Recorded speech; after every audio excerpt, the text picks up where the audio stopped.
안녕하세요. 30대 중반 여자입니다. 저는 3년 결혼 생활 끝에 이혼하게 됐습니다. 이혼의 아픔을 조금씩 이겨낸 상태로 현재는 상처났던 마음이 추슬러진 상태예요.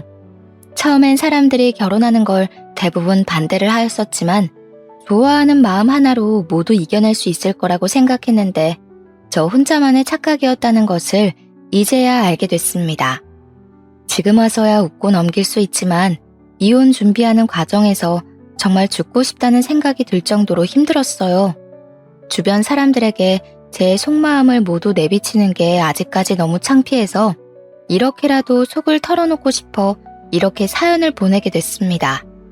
남편은 이혼한 지금까지도 전화를 밥 먹듯이 하는 편이고 술만 마시면 저 혼자 살고 있는 집까지 찾아올 정도인데요. 경찰에 신고까지 해봤을 정도였어요. 그 정도로 남편과 저의 사연은 아주 복잡하고 찌질했네요. 원래 결혼은 단둘이 하는 게 아니라 집안 대 집안끼리 하는 거라는 말이 있잖아요. 이번 결혼과 이혼으로 그 말이 맞다는 것을 느끼게 됐어요. 남편과 2년 연애 끝에 결혼하게 됐었는데요. 남편과 저 사이에는 전혀 문제될 부분은 없었어요. 전 남편의 성실함과 깊은 효심, 착함에 반해서 연애하고 결혼까지 하게 된 거였거든요. 근데 이 착한 효심이 이렇게 문제가 될 거라고는 상상조차 하지 못했었는데요. 남편은 동네에서 유명한 효자였어요. 홀아버지 밑에서 자란 남편은 고등학교 졸업하고 바로 취업을 하여 돈을 벌었다고 하는데요. 그 이유는 홀아버지 사업 때문이었어요. 아버님은 무리하게 사업을 확장하는 바람에 사업이 망했다고 들었어요. 그것도 2번씩이나요. 그 이후로 남편은 취업을 바로 하게 됐다고 해요. 4억 정도 되는 빚이 남편 덕분에 결혼하기 직전 4천까지 줄었다고 들었어요. 그런데 그런 시아버님의 빚이 이혼까지 이어지도록 만들 줄은 상상조차 하지 못했어요. 결혼하고 나면 시아버님의 빚을 갚는데 나도 일조해야 하는 건 아닌지 그런 걱정 때문에 결혼하는 게 망설여지게 됐어요. 그래서 전 남편과 결혼 이야기가 나올 때쯤 솔직한 제 마음을 말하기로 했어요. 자기야, 솔직히 나 결혼하는 거 고민돼. 당신은 아버님 아들이니까 빚 갚는데 도와줬다고는 하지만 난 그런 의미가 없다고 생각해. 남은 4천만 원이 네 집 개 이름도 아니고. 자기가 이제 몇 억이나 되는 돈 모두 갚아줬다면 나랑 결혼한 이후엔 그 빚이라도 아버님이 갚게끔 했으면 좋겠어. 그게 그렇게 신경 쓰였어? 난 젊으니까 조금만 고생하면 그만이지만 아빠는 그게 아니잖아. 그래서 내가 조금만 고생하면 금방 갚을 거란 생각에 이제껏 내가 갚아왔던 거였어. 우리 아빠가 곧 당신 시아버지가 될 사람인데 그 빚 갚는 거 같이 도와줄 수 없어? 내가 그 빚 갚는 거 당연한 일 아니야. 그리고 나 아직 당신이랑 결혼한 사이도 아니라서 내가 그 빚 갚는 거 도와줄 의무도 아니고. 나보고 그 빚 갚는 거 같이 하자고 한다면 당신이랑 결혼 안 해. 어떡할래? 나 당신이랑 결혼하고 싶어. 자기가 그게 그렇게 신경 쓰인다면 결혼하고 나서부턴 아버지가 갚도록 할게. 그러니까 결혼 못하겠다는 말 절대 하면 안 돼. 알겠지? 남편과 날 잡고 진지하게 대화를 나눈 뒤 시아버님의 빚은 결혼하고 나서부턴 대신 갚지 않기로 약속했어요. 약속을 받아낸 후 일사천리로 결혼식을 올리게 됐어요. 근데 결혼하고 난 후 1년 정도 되었을 무렵부터 문제가 발생되었는데요. 시아버님이 아들한테 대했던 그대로 저한테 돈을 요구하는 게 점점 당연해졌어요. 이 문제 때문에 전 결국 화병까지 생겼을 정도였었는데요. 저희 부부는 3개월 단위로 양가 부모님께 용돈을 드리고 있어요. 저도 나름 유명한 회사에 다니는 사람이고 남편도 결혼하고 난 이후부터 본인이 다니고 싶었던 친구 회사에 다니면서 일도 같이 배워가고 있었죠. 우리 둘 다 벌이가 나쁘지 않았었기 때문에 양가 부모님께 용돈을 드리는 것 자체가 어렵진 않았어요. 양가 부모님께 각각 30만 원씩 용돈을 드리고 있었는데 아버님의 행동이 기가 막혀서 말이 나오지 않을 정도였어요. 아영아, 갑자기 찾아와서 미안하다. 뭘요? 오늘 연차라서 저 혼자 집에 있었어요. 아버님은 이 이른 시간엔 어쩐 일로 오셨어요? 미리 전화 주시면 제가 아버님 댁으로 갔었을 텐데. 너한테 할 말이 있어서 직접 찾아왔다. 잠시 앉아서 얘기 좀 할 수 있겠니? 과일 바구니를 사서 집까지 찾아오셨더라고요. 이른 아침부터 아버님이 찾아오는 바람에 전 매우 놀랐어요. 식탁 앞에 앉아서 커피 한 잔 마시며 이야기를 나누게 됐는데요. 아버님의 표정이 너무 좋지 않아 걱정이 많이 됐었습니다. 커피만 홀짝홀짝 마시던 아버님께서 한참 입을 굳게 다물고 있다가 조심스럽게 입을 여셨는데요.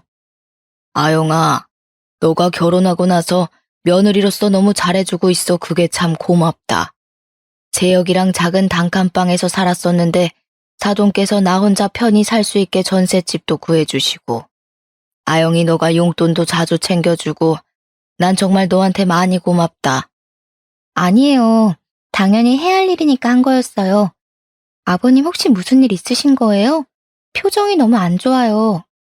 사실 내가 지금 돈이 필요해서 말이야. 재혁이 모르게 30만 원 좀 줄 수 있겠니? 지난달에도 30만 원 정도 줬었는데 또 달라고 해서 미안하다. 네? 아버님께 돈 드리는 게 아까워서 그러는 게 아니라 아버님 요즘 돈 달라고 하는 일이 많으신데 무슨 일 있으신 거예요? 혹시 지금 다니고 있는 회사 그만두신 건지. 일 그만둔 건 아니야. 이 나이에 거기서 일해봤자 월급 얼마나 받겠니? 오랜만에 혼자 빚을 갚으려고 하니까 버겁기도 하고 혼자 사는 게 적적하기도 해서 여기저기 놀러도 다니다 보니 생각보다 지출할 일이 많구나. 저희도 버는 게 한정되어 있는데 한 달에 3, 40만 원씩 달라고 하는 일이 많으니까 좀 부담돼요. 아버님께 용돈을 안 드리고 싶어서 그러는 게 아닌 거 아시죠? 그래도 급한 일 있으신 것 같으니까 이번엔 드릴게요. 이젠 이런 일이 되도록 없었으면 해요, 아버님. 이런 식으로 아버님이 돈을 달라는 빈도수가 점점 많아졌어요. 3개월 단위로 줬던 용돈을 한 달에 한 번, 2주에 한 번씩 주게 됐었고요. 아무리 저희 부부가 돈을 부족하지 않게 벌고 친정 부모님이 넉넉한 집안이라고 해도 아버님께 이런 식으로 용돈을 자주 주니 부담스럽고 화가 나기 시작하더라고요. 아버님의 돈 요구가 잦아지니 아버님의 전화를 일부러 안 받은 적도 있어요. 전화 안 받으면 이런 식으로 직접 집까지 찾아오시니 돈을 아예 안 드릴 수도 없고요.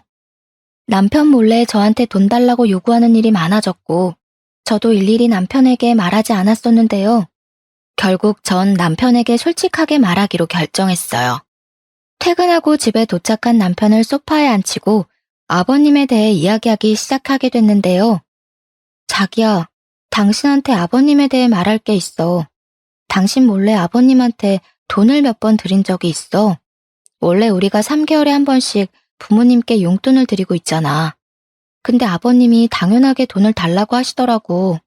처음엔 급하게 쓸 일이 있나 보다 하고 몇 번 그냥 드렸었는데 이젠 2주에 한 번꼴로 20만 원, 40만 원 이렇게 돈을 달라고 하시니까 버겁고 부담되더라고. 아버님은 자기한테 말하지 말라고 신신당부하시는데 이젠 당신한테 숨길 수 없을 것 같아서. 아빠가 그랬다고? 정말? 그럴 사람이 아닌데. 나한테도 그렇게 돈 달라고 요구한 적이 없던 분이라. 우리 결혼 전에 아버지 빚 갚는 거 안 하기로 했었잖아. 생각해보니 이거야말로 아버지 빚 갚는 거랑 뭐가 다를까 싶더라고. 당신도 가끔 보면 아버님께 따로 용돈 간간히 드리는 것 같던데, 맞아? 우리가 아무래도 월급 각각 관리하니까 내가 쓸 돈 조금 쪼개서 아빠한테 가끔 주지. 그것까지 뭐라고 하려는 거야? 나도 아버님이 달라는 대로 주긴 했지만 당신도 아버님께 돈 너무 자주 주지 마. 아버님이 돈을 아예 안 버시는 것도 아니잖아. 작년부터 큰아버지 회사 공장에서 일 다니기 시작했다며. 아버님도 돈 버는 입장인데 어디 쓰시려고 그렇게 돈을 달라고 하시는 건지 모르겠어. 당신이랑 나한테 각각 용돈 다 받아가시는데 그 많은 돈을 어디에다 쓰시는 건지. 지금부터라도 아버님께 따로 돈 드리는 일 없도록 하자. 아버님이 안쓰러워서 달라는 대로 드리긴 했지만 지금부터라도 바로 잡자. 자기랑 결혼 전에 대출금 안 갚기로 약속했었지만 그래도 우리 아빠인데 하나하나 너무 따지는 거 아니야? 우리 아빠도 연세가 있는 편인데 혼자서 모든 걸 하려고 하니까 힘들어서 그러신 거잖아. 이번만 조용히 넘어가주면 안 될까? 나랑 결혼하기 전에 약속했던 거 까먹지 마. 우리도 돈 모아야 하는 입장에서 자꾸 아버님한테 돈 계속 주게 되면 모아야 할 돈까지 모으지도 못해. 넌 이럴 때 보면 감정이란 게 없는 것 같아. 반대로 생각해서 장인어른이 우리 아빠 입장이었으면 너도 도와줬을 거잖아. 이제 와서 말이 좀 달라져서 미안한데 대출금 모두 갚아달라는 말 하지 않을 테니까 아빠한테만 조금씩 용돈 더 주면 안 될까? 나 나쁜 사람 만들지 마. 아버님한테 10만 원씩 조금 더 주는 건 가능할지 몰라도 매달 돈 드리는 건 안 돼. 친정한테 주는 것처럼 동일하게 3개월에 한 번씩 용돈 드리는 걸로 하자. 그렇게 남편에게 모든 걸 다 터놓은 뒤 아버님께 따로 용돈을 더 드리지 않기로 마음먹게 됐어요. 남편도 대화를 나누고 난 뒤 아버님께 따로 전화해서 앞으로 자기 없는 사이에 집에 찾아오거나 하는 일 없었으면 한다고, 그리고 급한 일 아니면 자주 돈 달라는 일 없었으면 한다고 하더라고요. 그 일로 남편이 아버님께 살짝 언성을 높였던 걸로 알고 있어요. 근데 이번 일로 조용히 넘어갈 게 아니었나 봐요. 한동안 잠잠한 것 같더니만 아버님이 또 저의 화를 부르던 일이 있었는데요.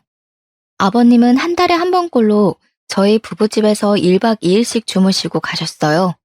남편은 아버님이 놀러 오실 때마다 아이처럼 좋아했어요. 아버님도 그런 남편을 보고 정말 행복함을 감추지 못했고요. 근데 아버님이 저희 집 안방에 들어가는 일이 생각보다 잦았어요. 저희 집 화장실은 거실과 안방 총 2개인데요. 근데 아버님이 안방에 있는 화장실 쓴다는 핑계로 안방에 들어가는 일이 많았어요. 남편은 대수롭지 않게 여기는 것 같았었지만 전 그 부분이 참 찝찝하고 기분이 나쁘더라고요. 결국 전 참다 못해 안방에 들어가지 않았으면 한다고 솔직하게 말했고, 아버님은 알겠다고 말씀하신 후 안방에 들어가는 일이 줄게 되었는데요. 제가 잠시 자리 비운 사이에는 여전히 안방에 드나드는 것 같긴 했어요. 근데 언제 한 번은 아버님이 저희 안방 화장실을 다녀오고 난 직후 화장대 서랍이 살짝 열려있는 걸 발견하게 됐어요. 전 현금이 쓸 일이 가끔 있어서 월급날마다 20만 원 정도 현금을 뽑아 화장대 서랍에 두는 습관이 있어요. 근데 현금이 조금 없어진 게 보이더라고요. 생각해보니 지난번에도 현금 5만 원씩 비는 것 같았었는데 이번에도 돈이 살짝 비어있는 걸 보고 이게 다 아버님의 만행이 아닐까 싶었어요. 뽑아놓은 현금은 거의 신경 쓰지 않고 쓰는 돈이기 때문에 그냥 두고 있었는데 이렇게 돈이 조금씩 비는 게 느껴지니 아버님의 짓이 아닐까 걱정이 되었답니다. 물증은 없고 심증만 있는 상태에서 그대로 남편에게 말할 시 100% 싸울 게 분명해서 말할까 말까 고민이 많이 되더라고요. 물증을 잡기 위해서 어떻게 하면 좋을까 고민했는데 친한 친구가 집에 홈캠을 설치해보라며 권유하더라고요. 집에 돈이 조금씩 없어져서 미치겠어. 분명 아버님 짓인 것 같은데 심증만 있고 물증이 없으니. 이걸 남편한테 그대로 말하면 화낼 게 분명하고 5만 원 이런 식으로 가져가니까 그동안 몰랐었던 거야, 내가. 근데 이번만 훔쳐간 게 아니라 많은 것 같아. 이제까지 빠진 돈 계산해보니까 대략 50만 원 이상 되더라. 홈캠 설치해봐. 나도 우리 시엄마가 자주 집에 들락날락해서 그것 때문에 홈캠 설치했거든? 근데 진짜 좋더라. 보고 싶을 때마다 집 상황 실시간으로 볼 수 있어서 좋았어. 증거로 사용해도 좋고. 그래서 남편과 아버님 몰래 집에 홈캠을 설치하게 됐어요. 초소형 홈캠을 설치한 후 증거를 모으기로 했어요. 그렇게 홈캠을 설치한 걸 잠시 잊고 있던 중 은행에 볼 일이 있어 간 김에 통장 정리를 하게 된 적이 있어요. 이왕 통장 정리한 김에 남편 통장도 같이 정리하기로 했는데요. 통장 정리를 하면서 충격적인 사실을 알게 됐어요. 남편 통장 내역을 확인하였는데 알고 보니 남편이 아버님의 빚을 모두 해결해준 사실이었어요. 매달 남편이 자신의 월급 절반 가까이 아버님에게 드렸었고 그것도 모자라 아버님의 빚을 주기적으로 내주고 있었더라고요. 그 사실을 알게 된 전 남편에게 많이 실망하게 됐었습니다. 분명 결혼한 순간 합의 없이 시아버님께 돈을 드리는 일 없도록 하기로 했었는데 그런 약속을 무시하고 시아버님께 그대로 돈을 전부 드렸다는 생각에 열받았어요. 그리고 남편과 공동 생활비 목적으로 사용하고 있던 통장이 있는데요. 거기에 자율적으로 돈을 각각 넣어서 우리 부부 생활비로 사용하고 있었어요. 넣으면 넣는 대로 사용했었기에 안에 얼마나 있는지 확인한 적이 없었거든요. 아무래도 각자 돈은 각자 사용하고 있다 보니까 외식하거나 장볼 때 말고는 신경 쓸 일이 없었어요. 관리비나 공과금 같은 것들은 신용카드로 자동이체가 되고 있었기에 크게 문제가 되지 않았어요. 뒤늦게 공용 통장을 확인해 보니 이제껏 줄곧 저만 100만 원 이상 입금했었지 남편은 입금하지 않은 날이 많았더라고요. 넣어봤자 50만 원조차 넣지 않았어요. 전 배신감이 몰려왔습니다. 효심이 깊던 사람인 줄은 알았지만 남편으로서 이렇게 꽝인 줄은 몰랐네요. 이왕 이렇게 된 거 이제까지 녹화되었던 홈캠 영상도 확인하게 됐는데요. 아버님이 이제껏 화장대 서랍에 있었던 돈을 조금씩 훔쳐갔었던 게 맞았습니다. 처음엔 심증만 있었는데 이렇게 물증이 생기니 이건 가만히 있을 수 없다고 생각하여 남편과 퇴근한 후 제대로 얘기하게 됐어요. 소파에 앉아있는 남편에게 통장을 던지며 소리를 버럭 질렀고 그런 나를 보고 당황스러움을 감추지 못했던 남편은 왜 그러냐고 묻기 바빴습니다. 지금 뭐 하는 짓이야? 도대체 왜 그러는데? 이 통장은 또 뭐야? 당신 내 통장 만졌어? 당신 나 몰래 아버님 비 다 갚아줬더라? 그 돈이 다 어디서 나서 갚아준 거야? 그리고 아버님 빚 말고도 매달 용돈 꼬박꼬박 줬더라. 당신 돈 모을 생각은 죽어도 없나 보네. 남편은 저의 말을 듣고 아무 말 못하고 바닥에 떨어진 통장을 한참을 보고 있었습니다. 남편은 저와 약속한 게 있었고 그걸 깬 사람이 남편이었기 때문에 섣불리 말을 하지 못했어요. 분한 저는 남편에게 소리를 고래고래 지르면서 사람이 어떻게 그럴 수 있냐고 말했습니다.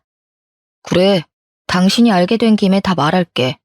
나 아빠 빚 모두 해결해줬어. 우리 아빠 칠순이 넘은 사람이야. 근데 나이도 많은 우리 아빠가 돈을 어떻게 다 갚을 수 있겠어. 공장에서 버는 돈도 다 한계가 있는데 너는 아빠를 가족이라고 생각하긴 하냐? 사람이 어떻게 본인 혼자만 생각해? 난 분명히 이 문제 때문에 결혼 안 한다고 했었어. 근데 그거 감수하고 결혼하자고 했던 사람은 당신이야. 이제 와서 아버지가 안쓰럽다고 돈 다 갚아줬다는 게 더 말이 안 된다고 생각해. 그래, 아버지 빚은 그렇다고 쳐. 근데 월급의 절반을 다 아버님께 매달 줬었더라? 정작 우리 공동통장엔 돈 전혀 넣지 않았었네. 이건 어떻게 생각해? 오히려 당신이 날 와이프라고 생각하지 않은 것 같은데. 어차피 우리 각자 번 돈은 터치 안 하기로 했었잖아. 근데 당신이 이렇게까지 화를 내는 게 이해가 안 가. 애초에 내 월급 당신이 관리하고 있었으면 모를까. 우리 생활비, 적금 꼬박꼬박 다 내놨으면 몰라. 오히려 우리 가정에 써야 할 돈은 따박따박 내지도 않았으면서 그런 말 하는 게 참 웃겨. 내가 이제까지 바빠서 제대로 살펴보지 않았던 게 바보 같다. 우리 그냥 이혼하자. 도저히 당신 같은 사람이란 못 살아. 이럴 거였으면 아버님이랑 평생 단둘이 살지 뭐하러 나랑 결혼했어? 이혼이라니. 이혼 절대 못해. 이런 일로 이혼하는 게 더 바보 같은 일 아니냐? 도대체 아빠 빚 갚아준 게 뭐가 죄라고 이혼까지 해야 하냐고. 나 당신이랑 이혼 안 해. 안 해줘. 너가 조금만 마음 넓게 먹고 넘어가줘. 내가 도박을 하기라도 했어? 그냥 아빠한테 도움 좀 주고 싶어서 몇 푼 돈 들인 거 가지고 이혼 얘기를 왜 하냐? 내가 아버님 때문에 미치겠다고 말하잖아. 도대체 내 말을 뭘로 들어왔던 거였어? 내가 싫다는 말 안 들려? 제발 내가 싫다는 거 안 하고 조용히 살 수 없었던 거냐고. 부부라는 게 뭐야?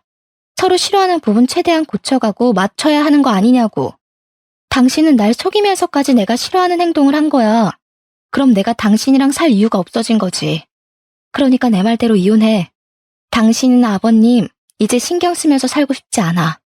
나랑 이혼하고 편하게 아버님 뒷바라지하면서 편하게 살아. 눈치 보지 말고. 이혼이 그렇게 쉬워? 말이면 다인 줄 알아?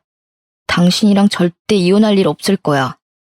언성이 높아지고 서로의 입장이 맞다고 우기고 있는 상황이었어요. 결국 말이 통하지 않아 저는 간단히 짐을 챙겨 집을 나가게 됐어요. 남편은 나가지 말라고 끝까지 말렸었지만 전 그런 남편을 밀치고 무작정 집에서 나갔었답니다. 너 한 발자국만 더 움직여봐. 가만 안 둬. 가만 안 두면 어쩔 건데 이혼 준비나 하고 있어. 전 그렇게 무작정 혼자 나가게 됐고 막상 나오니 어딜 가야 할지 고민이 되었어요. 지금 이 밤중에 이혼 문제로 집에 나왔다는 걸 속 시원하게 말할 사람이 없더라고요. 그렇게 한참을 밖에서 시간을 보내다가 결국 근처 저렴한 숙박업소에 가서 지내기로 했어요. 며칠 동안 전전긍긍하면서 지냈었는데 혼자서는 사람이 할 짓이 못 되더라고요. 이 답답한 마음을 어떻게 해결하면 좋을까 긴 고민을 하게 되었어요. 이 상태로 회사 일이 손에 잡히지 않을 것 같아 모든 연차를 사용하게 됐었고 회사 출근을 며칠 동안 하지 않았어요. 제가 출근하지 않은 동안 남편이 회사까지 찾아갔다고 들었는데요. 남편이 저의 회사에 갔던 날 회사 동료 말로는 제 남편이 회사까지 찾아와서 제가 나올 때까지 한참을 서서 기다렸다고 했어요. 회사 동료가 뒤늦게 남편을 발견하고 여기 어쩐 일이냐고 묻자 저 출근 안 했냐고 묻고서 바로 갔다고 하네요. 게다가 친정 부모님까지 찾아갔었다고 해요. 남편이 친정에 찾아갔었던 그날 저녁 엄마한테 전화가 왔었어요. 만나서 얘기하자고 하시더라고요.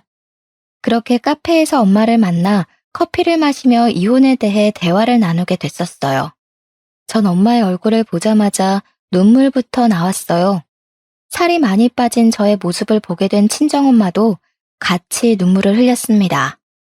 그렇게 저의 모녀는 한참을 울기만 했었는데요. 자세하게 말해봐. 김서방은 어떤 이유 때문에 이혼하는지 말 안 해주더라. 그냥 너가 섭섭한 게 있었는데 그게 쌓여서 이혼하자고 말했다더라. 그게 사실이니? 그이가 그래? 내가 그냥 섭섭한 마음 때문에 이혼하는 거라고? 엄마, 나 그 사람이랑 도저히 못 살겠어. 그 사람 나 몰래 시아버님 빚 다 갚아주고 게다가 나한테 생활비 따박따박 안 줬어. 오히려 그 돈을 매달 아버님께 드렸었더라. 난 그것도 모르고 생활비 통장에 돈 제때 넣어왔었고. 본인 입으로 그러더라? 자기가 도박한 것도 아니고 자기 아빠 도와준 게 전부인데 이게 왜 이혼할 일이냐고. 시아버님은 더 가관이야. 도벽까지 있으시더라고. 매번 나한테 용돈 타가는 것도 모자라서 내 돈까지 훔치셨어. 돈까지 훔쳐? 노인네가 돈에 환장했구나. 환장을 했어. 그러니까 엄마가 뭐라고 했어. 부유한 사람은 아니어도 빚 있는 사람, 빚 있는 집안에 시집 가면 안 된다고. 어른들이 하지 말라고 하는 건 다 이유가 있는 거야. 당장 이혼하고 갈 곳 없으면 지금 엄마 집으로 들어와. 왜 멀쩡한 부모 두고 왜 모텔에서 지내고 그래? 당장 짐 싸서 나와. 알겠어? 알겠어. 나도 지금 엄청 후회하고 있는 중이야. 그리고 사돈한테 말 전해. 당장 전세금 돌려달라고. 사돈 혼자 김서방 키웠다고 하길래 고생 많이 했을 거라 생각하고 전세금 빌려줬더니만 이 두 사람이 쌍으로 사람 엿먹이네. 아들을 그렇게 고생시키고 돈을 탐하더니 이제 그것도 모자라서 며느리 돈까지 탐을래? 도대체 빚 갚는 거 말고 돈 쓸 구석이 뭐가 있다고 계속 돈을 가져가서 쓴다니? 좋은 것들만 누릴 줄 알지 고생이란 걸 모르고 산 양반이네. 그러니까 번듯한 일 한 번도 못하고 사업만 무리하게 키웠지. 은혜도 모르고 말이야. 친정엄마는 화가 머리끝까지 났었어요. 그날 저녁에 저는 친정 부모님 집으로 가게 됐습니다. 그렇게 친정 부모님과 함께 지내며 머리 식힐 시간을 보냈어요. 친정 아버지도 뒤늦게 이 사실을 알게 되었고 남편에게 전화해서 온갖 욕을 다하며 당장 이혼하라고 단호하게 말했다고 친정엄마한테 전해 들었어요. 그렇게 오랜 시간 정리한 끝에 이혼하기로 굳게 마음먹게 됐었고 남편에게 퇴근하고 시아버님 댁에서 만나자고 문자를 보냈습니다. 그렇게 저녁에 아버님 댁으로 바로 달려갔어요. 아버님 댁에 도착하니 남편 몰골이 말이 아니더라고요. 수염도 제대로 깎지 못하고 꾀지지한 상태로 아버님과 거실 바닥에 앉아 있더군요. 남편은 오랜만에 본 저를 보고 안으려고 했어요. 그런 남편을 밀치고 자리에 앉으라고 말했습니다. 두 사람 앞에 앉아서 한참을 말없이 있었어요. 제가 한참 말없이 앉아 있으니 남편은 그런 제 앞에 무릎 꿇고 앉아 손을 싹싹 빌며 사과했습니다. 시아버님도 소리 없이 눈물을 보이며 미안하다는 말 한마디를 하셨어요. 아영아, 정말 미안하다. 어른이 돼가지고 너희들 사는데 도움은 못 될 망정 오히려 사이를 갈라놓는구나. 재혁이가 이제까지 나한테 준 돈 천천히 갚으마. 그러니까 우리 재혁이 한 번만 봐줘. 내가 꼴 보기가 싫은 거면 연락조차 안 할게. 그래, 아영아. 이제 집에 들어올 거지? 내가 정말 잘못했다. 내가 잠깐 미쳤었던 것 같아. 그러니까 당장 집에 들어와. 장모님 장인 어른한텐 내가 따로 다 설명할게. 아버님이 그렇게 말씀하셔도 저 이 사람이랑 이혼합니다. 아들 그렇게 아끼시는 분께서 절 감쪽같이 속이셨네요. 이 사람 아버님 빚 갚겠다고 어릴 적부터 고생이란 고생은 다 한 사람이에요. 아버님은 이 사람 돈 갚고 있을 때 뭐 하고 계셨어요? 대출금 말고도 이 사람한테 가져갔던 돈 모두 어디다 쓰신 거냐고요. 저 아버님 이해할 수가 없어요. 아들이 힘들게 번 돈 아까운 줄 모르는 아버님이나 그런 아버님이 그저 좋다고 돈을 펑펑 가져다 주는 아들이나 전부 다 이해가 안 간다고요. 저 이 사람이랑 이혼하겠습니다. 조만간 이혼 서류 보낼 테니까 당신은 그때까지 조용히 기다려. 그리고 내가 그 집에서 나갈 게 아니라 당신이 나가야 할 거야. 그 집 4명이잖아. 여보, 진짜 미안해. 내가 잘못했어. 내 아빠라서 그랬어. 부모님이 힘들다는데 자식이 어떻게 가만히 보고만 있겠어. 나쁜 의도는 전혀 없었어. 제발 한 번만 용서해줘. 나 당신이랑 이혼하면 죽음이야, 죽음. 당신 없이 내가 어떻게 살 수 있겠어? 눈물 콧물 질질 흘리며 손이 발이 되도록 비는 남편을 보고 덩달아 같이 눈물을 보이는 시아버님. 그런 두 사람을 보고도 마음이 약해지지 않았어요. 당신은 내일 안으로 짐 싸서 나가. 그 전까지는 집에 나가 있을게 내가. 그리고 당신이 이제까지 결혼 생활하면서 기본적으로 주지 않았던 생활비 모두 다 줘야 할 거야. 순순히 주지 않으면 소송할 테니까 알아서 해. 아버님은 지금 살고 있는 이 집 전세금 다시 돌려주셔야 할 것 같아요. 뭐? 자기야, 그건 좀... 뭐가 좀인데? 당연히 내가 받아야 할 돈들이야. 아영아, 그 집 없으면 나 어디서 지내라는 말이니? 너도 이 아비가 갈 곳 없다는 것 좀 알고 있을 거 아니냐? 그 집만큼은 절대 안 된다. 아버님, 착각하지 마세요. 그 전세금은 우리 부모님 돈이에요. 아버님이 제 시아버님일 때나 사용할 수 있었던 거지 지금은 사용할 권리 전혀 없으시다고요. 그러니까 지금 살고 있는 집 부동산에 내놓으세요. 혹시 그 전세금까지 탐내고 계신 건 아니시죠? 당신 너무하다. 우리 부자 망하게 하려고 작정이라도 한 거야? 내가 뭘 그렇게 잘못했니? 우리 이제까지 같이 산 정도 있는데 제발 이러지 마, 아영아. 너무하다고? 너무한 건 당신이랑 당신 아버지지. 당신이 오히려 날 망하게 하려고 작정한 사람 같았다고. 이제까지 결혼하는 동안 당신이 가장으로서 주지 못했던 비용들 전부 다 청구할 테니까 돈 준비나 잘해. 아버님도 저한테 타간 용돈들, 제 서랍에 있던 현금 몰래 훔쳐가셨죠? 그거 전부 돌려주셔야 할 거예요. 빚 갚으려고 했다가 더 빚만 생기셨네요. 아버지가 돈을 훔치다니? 그게 무슨 말이야? 남편과 시아버님께 홈캠으로 녹화된 영상을 모두 보여줬어요. 아버님이 제 돈 훔쳐간 영상이 많이 찍혀 있었는데요. 그걸 본 시아버님은 당황한 표정을 감추지 못했어요. 당연히 제가 모르고 있을 거라고 생각했던 거였죠. 남편도 이 영상을 보고 어이가 없었는지 영상과 아버지의 얼굴을 번갈아가며 보더라고요.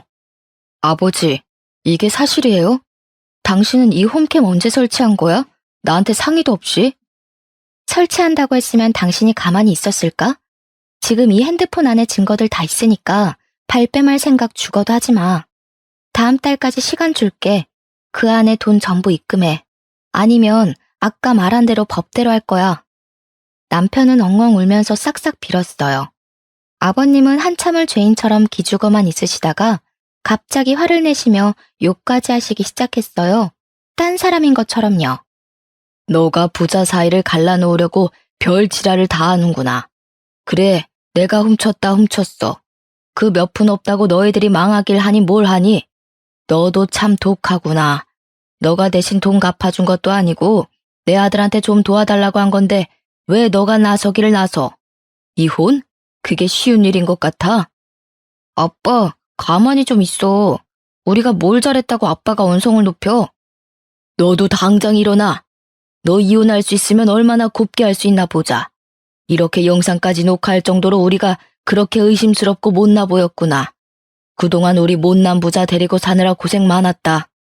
남편은 이 일 이후로 절대 이혼 못하겠다고 집에 나가지 않았었어요. 게다가 이혼 도장까지도 찍어주지 않았고요. 그래서 이혼하는데 정말 오랜 시간이 걸리게 됐는데요. 이혼 소송까지 갈 직전에 남편이 결국 합의 이혼을 해줬어요. 남편은 이혼 소송까지 갈 만한 형편이 되지 못했거든요. 그래서 결국 약 1년 만에 합의 이혼을 하였습니다. 돈을 받는 것도 오래 걸렸었어요. 남편이랑 죽어도 연락하기 싫었지만 돈을 받아야 하기 때문에 억지로 연락을 했었는데요. 재촉을 한 결과 남편 이름으로 3천만 원 정도 돈이 들어왔어요. 그리고 아버님도 마찬가지로 저희 부모님이 마련해 주신 전세금을 바로 보내주셨는데요. 약 1억 원 가량으로 이혼하고 난 후 바로 보내주셨어요. 이혼하고 난 후 아버님께서 전세금 말고는 주신 돈이 없었어요. 의아해서 결국 아버님께 연락을 드리게 됐어요. 전세금 말고는 들어온 돈이 없는데 남은 돈을 왜 안 주시냐고 물었는데요. 아버님이 여윳돈이 없기 때문에 많은 금액을 한꺼번에 주지 못한다고 말씀하시더라고요. 그리고 그 돈을 줘야 할 이유를 모르겠다고 하셨어요. 전세금 돌려줬으면 끝이지 받을 게 뭐가 있다고 자꾸 돈을 달라고 말하냐? 친정도 잘 사는 마당에 뭐가 돈이 필요하다고 없는 사람한테 자꾸 돈을 뜯으려고 하냐는 거야. 아버님, 전 제 돈을 받으려고 하는 거예요. 엉뚱한 돈을 달라고 하는 것도 아니고 이제까지 아버님이 가져가신 제 돈을 달라는 말이라고요. 근데 그게 왜 제가 받을 돈이 아니라고 말씀하시는 거예요? 이제까지 아버님이 제 돈 쓰시면서 생활하셨으면서 이제 와서 배째라는 식으로 행동하시면 안 되죠. 결혼 생활을 하면서 시부모한테 용돈 정도는 줄 수 있는 거 아니겠어? 그 돈을 왜 치사하게 이제 와서 다시 달라고 말하냐고. 아버님이 제가 주기로 했던 수준보다 더 많이 가져가셨잖아요. 그리고 그걸 떠나서 제 돈을 훔쳐가셨죠? 그 돈이라도 제대로 갚으신다면 제가 아무 말 안 하겠습니다. 끝까지 뻔뻔하게 철판을 깔고 말씀하시길래 제가 지금 가지고 있는 영상을 들고 경찰서에 가기 전에 최대한 빨리 돈 보내달라고 말했어요. 아버님은 한때 가족이었던 사람인데 경찰에 신고하는 건 너무하지 않냐며 서운한 티를 팍팍 내셨어요. 전 그런 시아버님께 가족이었을 당시 그럼 저한테 왜 그러셨냐고 따졌어요. 할 말이 없던 시아버님은 결국 친척분들께 돈을 조금씩 빌리고 남편에게도 도움을 받았다고 하네요. 결국 이리저리 돈을 빌리고 다니다가 마지막은 항상 남편이네요. 이혼한 초반엔 남편은 아버님과 대면대면하며 지냈다고 했었어요. 하지만 아버님이 돈 때문에 쩔쩔매는 걸 보니 제 버릇 개 못 준다고 남편은 결국 대출을 받아서 저에게 5천만 원 정도 돈을 보내주게 됐습니다. 생각한 비용보다 더 많이 줬더라고요. 시아버님 빚을 갚으려고 이제껏 고생만 하던 남편은 힘들게 빚을 다 갚았는데 저와 이혼하게 되면서 또다시 빚이 생겼어요. 마치 아버지 뒷바라지하기 위해서 태어난 사람처럼 말이에요. 저에게 시어머니가 되었을 뿐, 즉 남편의 어머니께선 남편이 어릴 적일 때 도망가셨다고 들었어요. 시아버님 말로는 바람나서 도망갔다고 하시는데 남편 말로는 사실 아버님 사업이 망하고 나서 도망갔다고 들었습니다. 어머님 대신에 남편이 홀로 이 모든 것을 감당하고 있으니 얼마나 힘들까 싶기도 하면서도 조금은 속이 다 시원해지더라고요. 이혼한 후 남편의 근황을 바로바로 알기가 어렵잖아요. 알고 싶지도 않고요. 그런데 남편과 몇 명 지인이 겹치는 바람에 가끔 지인을 통해 남편 소식을 듣고 있어요. 남편은 친구 회사에 다니고 있는데 최근 그 회사가 아슬아슬하다고 하더라고요. 비리도 좀 많은 것 같았었고요. 그래서 점점 망해가는 눈치라 그만큼 남편의 월급이 줄었고 조만간 해고당할 위기라고 하네요. 월급이 반이나 줄었기 때문에 생활 자체가 어려우니 주말마다 공사판에 가서 막노동 일을 하고 있다고 해요. 불안불안한 회사 사정 때문에 걱정이 많을 텐데 그런 와중에 시아버님 때문에 대출까지 받은 상태이니 남편 속이 말이 아닐 거라고 생각해요. 막노동 일을 하다가 다친 적도 있다고 하고요. 게다가 친척분이 운영하고 있는 공장에서 작은 일을 도맡아서 일하고 있는 시아버님은 강제로 일을 그만두게 됐다고 들었어요. 알고 보니 아버님이 다녔던 공장이 부도가 나게 되면서 망했다고 하는데요. 그래서 한순간에 일자리를 잃었어요. 남편의 월급은 반토막이 나고 시아버님도 연세가 많기 때문에 일자리 구하는 게 쉽지 않아요. 아버님이 살고 있던 전셋집도 빠진 상태라서 결국 둘은 반지하 원룸에서 살고 있다고 하네요. 대출금이 있기도 하고 아무리 반지하라고 해도 서울에 있는 반지하도 비싼 법 아니겠어요? 회사가 하필 서울에 있기 때문에 아버님과 같이 살고 있는 반지하도 서울에 구했다고 하더라고요. 월세, 대출금, 생활비 이런 걸 남편 혼자 모두 감당하려고 하니 버거웠는지 최근엔 남편이 주변 지인들한테 돈을 조금씩 빌려서 급한 불을 끌 정도라고 했어요. 자꾸 돈을 빌리는 남편 때문에 스트레스 받던 지인들은 결국 한두 명씩 떠나갔고 어떤 친구와는 주먹 다짐을 했었을 정도라고 들었어요. 빚이 빚을 낳는 법이라고 하잖아요. 저와 살 땐 이런 고민 하나도 하지 않았었지만 뒤늦게 혼자 모두 감당하려고 하니 젊었을 때와는 차원이 다르겠죠. 지칠 대로 지친 남편은 결국 술을 왕창 마시고 절 찾아온 적이 있었어요. 그날 남편의 모습은 정말 사람이라고 믿기지 않을 만큼 많이 말랐고 꾀죄죄했어요. 그런 상태로 집 앞에서 무릎 꿇고 울며 불며 제발 합치자고 하더군요. 아영아, 이렇게 연락도 없이 찾아오게 돼서 정말 미안하다. 정말 미안해. 나 요즘 당신 하나 없다고 되는 일이 하나도 없어. 당신이 당연히 내 옆에 있을 줄 알았거든. 당신이 얼마나 나한테 중요하고 소중한 사람인 줄 몰랐어. 지금 알았다. 당신이 나한테 얼마나 소중한 사람인지. 술 마셨으면 곧장 집이나 가지. 여기서 왜 추태를 부려? 추태 부리지 말고 당장 가. 동네 사람들 다 보잖아. 그리고 당신 이제 와서 이러는 거 진짜 찌질한 거 알지? 나 당신 얼굴 죽어도 보기 싫으니까 당장 집으로 돌아가. 다음부터 찾아오는 일 없었으면 좋겠어. 아영아, 나랑 다시 합치자. 나한테 기회 한 번만 더 주면 예전처럼 하는 일 없을 거야. 너가 아빠 안 보고 살고 싶다면 그렇게 할게. 나랑 같이 사람만 준다면 이제까지 내가 잘못한 거 다 갚으면서 살게. 제발 나한테 기회 좀 줘. 쥐뿔도 없는 당신이랑 내가 왜? 당신 아버지 때문에 또 빚진 거 아니었어? 또 대출금 갚으면서 살아야 하는 당신이랑 내가 왜 살아야 하는 건데? 더 이상 살기 싫어. 나 빚 트라우마라도 생긴 것만 같아. 빚이란 단어만 들어도 구역질이 나올 지경이야. 앞으로 내 앞에 얼씬거리지 마.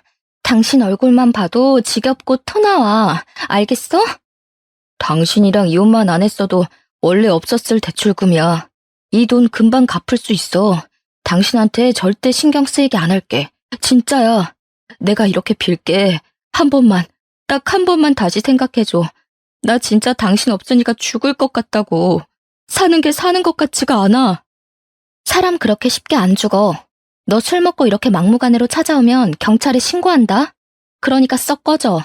앞으로 내가 너 때문에 신경 쓰는 일 없도록 해줘. 남편은 이 일 이후로 몇 번을 더 찾아왔어요. 꽃바구니, 고기 등등 각종 선물도 몇 번 놓고 가기도 했고요. 이렇게 선물 보낼 돈 있으면 돈이나 한 푼 더 갚지. 전화와 문자도 하루에 수십 통도 했었는데요. 지금은 예전에 비해 찾아오거나 전화 오는 일은 줄었지만 여전히 힘들 때마다 저한테 전화하는 건 여전하더라고요. 지금은 내가 그리워서 그러는 게 아니라 습관처럼 전화하고 찾아오는 것 같아요. 가끔 돈 때문에 힘들 때마다 전화하는 눈치인 것 같고요. 전 이번 결혼과 이혼을 통해서 결혼은 정말 신중하게 해야 한다는 것을 알게 됐어요. 전 남편과 시아버님도 이번 일로 정신 차릴 수 있는 계기가 되었으면 했어요. 빚 하나로 와이프였던 저와 친구들을 잃은 남편은 제발 정신 좀 차리고 똑바로 살았으면 하네요. 특히 시아버님은 더더욱 말이죠. 나이 먹었다고 해서 다 어른은 아닌 것 같아요. 전 나중엔 시아버님처럼 살고 싶지 않다고 생각했네요. 지금까지 제가 살아온 이야기였는데요. 이렇게 말로만 들어도 천불이 나지 않나요? 이혼할 당시 정말 가슴이 찢어질 정도로 아팠었지만 지금은 정신 차리고 제 할 일 열심히 하면서 지내고 있어요. 신기하게도 결혼 생활을 유지하고 있을 땐 그렇게 원하던 승진이 되지 않았었는데 이혼하고 몇 달 지나지 않아 바로 승진하게 됐어요. 제가 이혼했다는 소식을 들은 친구 몇 명은 저한테 선 한번 볼 생각 없냐고 묻기도 하는데요. 남편과 이혼하고 난 이후 결혼이나 연애에 대한 생각이 확 사라졌네요. 나중은 모르겠지만 지금 현재로서 혼자 사는 게 제일 좋거든요. 친정 부모님도 한번 된통 당했으면 됐지 뭘 선볼 생각을 하냐고 그러시고요. 한때 쫄딱 망한 남편에게 흔들릴 뻔하기도 했었지만 마음을 바로잡고 제 할 일에 집중을 하면서 지내다 보니 좋은 일이 뒤따르게 되네요. 불쌍하다고 받아준다면 제가 더 불쌍해질 것 같거든요. 사람은 결코 죄를 짓고 살아서는 안 된다고 생각합니다. 어디 가서 제 이혼 이야기를 터놓고 말할 수 없었는데 이번 계기로 답답했던 마음이 싹 사라진 것 같네요. 지금까지 제 답답하고 길고 긴 사연 들어주셔서 감사합니다.